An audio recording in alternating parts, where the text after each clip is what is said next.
Hi అండి, కీమా ముట్టీలు అయితే చేస్తున్నాను. ఒకరు అయితే అడిగారు.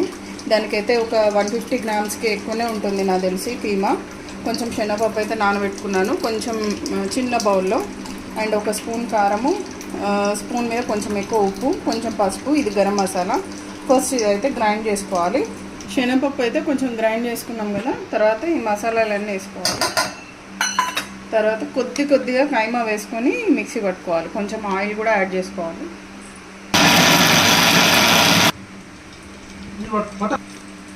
కీమా అయితే రెడీ అయిపోయింది. ఇట్లా ఇంత సాఫ్ట్గా అయితే చేసుకోవాలి. కొంచెం ఆయిల్ కూడా యాడ్ చేశాను.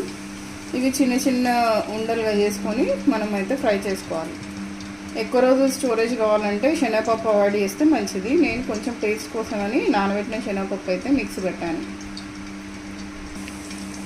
నూనె వేడయ్యాక ఇలా ఒక్కొక్కటిగా వేసుకోవాలండి.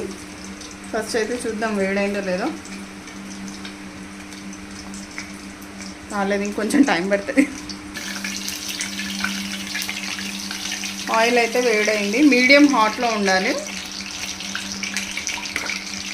ఇలా ఒక్కొక్కటి అయితే వేసుకోవాలి. ఫ్రై అయ్యాకైతే చూపిస్తాను మళ్ళీ.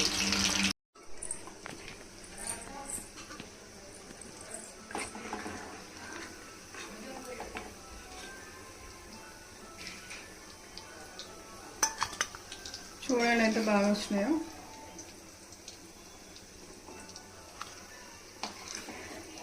ఈ కలర్ వస్తే సరిపోతుంది, మళ్ళీ బాగా మాడిపోతాయి లేకపోతే.